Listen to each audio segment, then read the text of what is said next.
This video is brought to you by my latest book, How to Play Melodic Rock Lead Guitar, a comprehensive guide to doing exactly that, playing melodic rock lead guitar.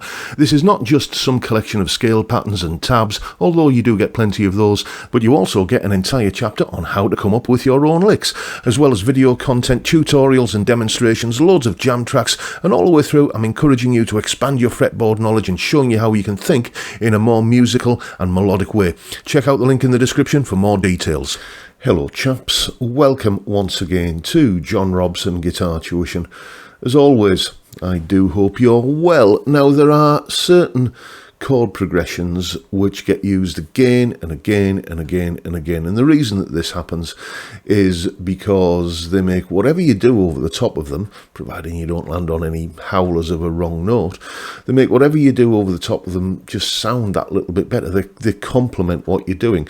I'm thinking of, for instance, that sort of minor key line cliche thing that is at the core of something like Hotel California or Stairway to Heaven, and what was the Jethro Tull one, We Used to Know. That chord sequence that's been litigated many times. And then of course there's the 1, 5, 6, 4 changes, the C, G, A minor, F, which is, I think of it as the Let It Be chord changes, but you could also think of it as the Don't Stop Believing chord changes. And Axis of Awesome did a brilliant video satirizing that, if you haven't seen that. And as I say, there are these chord progressions that that just seem to crop up everywhere, and one that I encountered, I grew up listening to, basically, because it was everywhere from TV show theme tunes to bombastic stadium rock anthems, even to possibly one of my favourite ever Beatles songs. That's the one we're going to do today, because like all of these chord sequences, it really does complement what you do as a composer or as an improvising guitar soloist over the top of it. And to illustrate that, here I am just using a run-of-the-mill common or garden A minor pentatonic. Nothing special in what I'm doing in the lead part here, but the underlying chord sequence just, I think, gives it a nice lilt. Here's what I'm talking about.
So yes, indeed, if that sounded familiar, then, as I say, if you're of a similar vintage to me, and I know most of my audience are within a certain demographic, then you will have probably heard that that particular chord sequence or pair of chord sequences that I was actually using many, many times in the realm of classic rock that we all grew up listening to.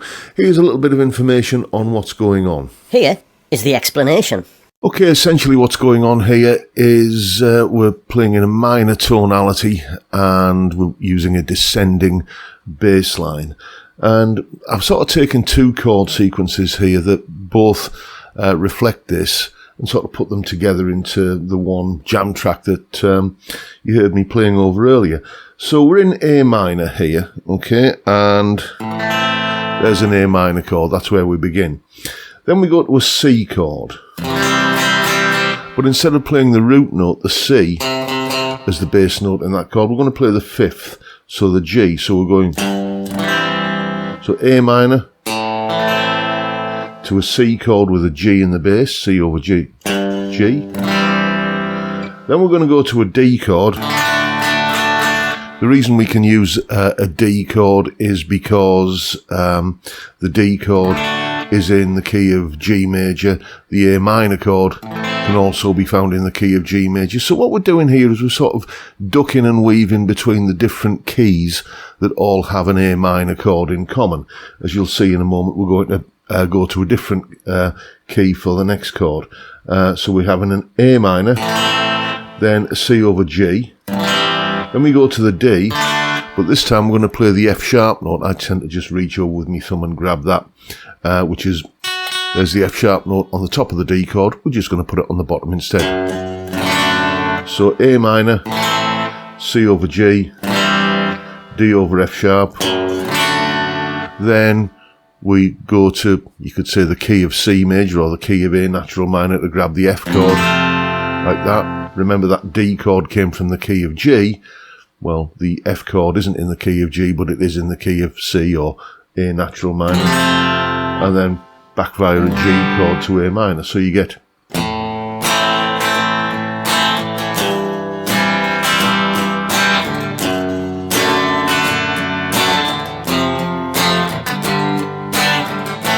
and that descending part of that is in so many songs that I grew up listening to. While My Guitar Gently Weeps, the Beatles, 25 or 64 by Chicago, Babe, I'm Gonna Leave You by Led Zeppelin, In a Broken Dream by Python Lee Jackson.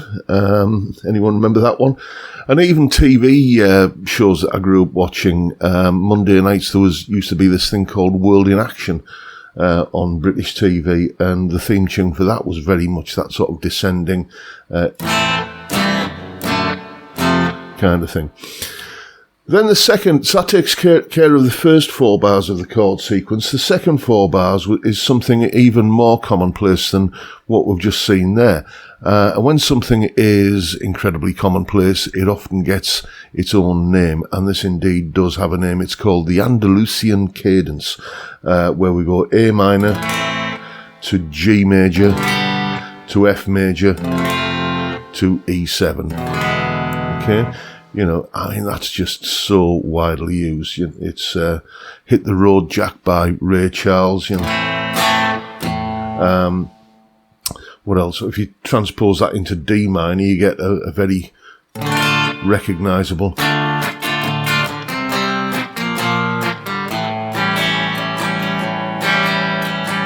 you know, A Shiver in the Dark, It's Raining in the Park, but Meantime, you know, that one. So there is something very, very appealing about playing in a minor key with a descending bass line. For some reason that some clever boffin can probably explain, but I just know it works. For some reason, it makes whatever you play over the top of it, in terms of even just like a simple pentatonic scale, like I was using earlier, it's very complementary to anything that you play over the top of it. You can sort of bob and weave in and out of chord tones, like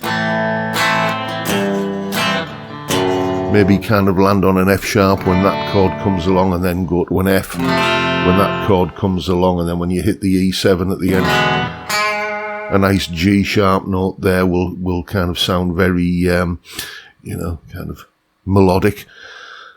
But you don't have to do that. You can just kind of fool around with a pentatonic like I was doing earlier. And, you know, as I say, that sort of descending thing is very, very complementary to doing that. It just makes whatever you do just sound that little bit more, I don't know, appealing for some reason.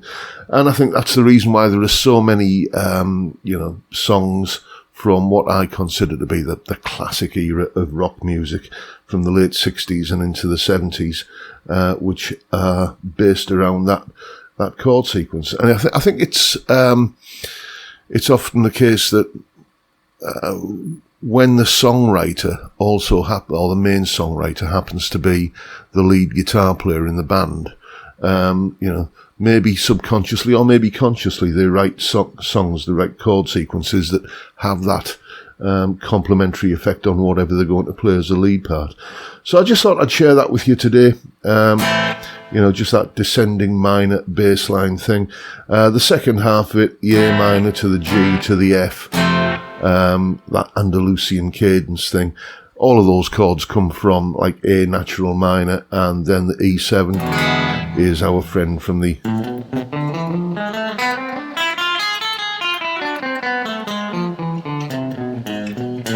harmonic minor, which I've done a few videos about.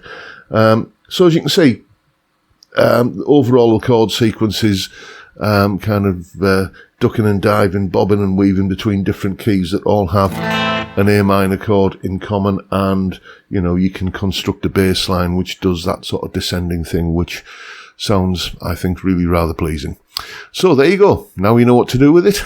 Go and have some fun with it. And as always, you'll find a full tab for the solo that you saw earlier in the video in both Guitar Pro and PDF formats, along with that explanation there, the clip of me playing the solo and the jam track, for you to try it out yourself. It really does have a, you know, as I say, a pleasing impact on just even the most simple of minor pentatonic licks. All of that, of course, is, as usual, up on my Patreon page. There's the address, link in the description. As I'm sure you know by now, it's $3 or about £3 a month, and you get access to all of these additional goodies and resources that go along with these YouTube videos. And a massive, massive thank you to everyone who supports me in that, or any of the other ways, all of which are downstairs in the description. And that is pretty much it for today, folks. Hope you've enjoyed the video, found it entertaining and informative in some small way, and if that's the case, please hit the subscribe button and the notification bell if you haven't already done so. And why not drop me a like as well while you're at it. And don't forget the live stream every Friday, 5 PM UK time. Well, we just have a beer and a chat, basically. It's a great way to kick off the weekend, and I'd love to see you there if you can make it. But for now, I'll bid you all a good day and say thank you so much for watching. Thank you for your time. Look after yourselves, folks. Stay well, stay safe, and above all, stay sane. Bye for now.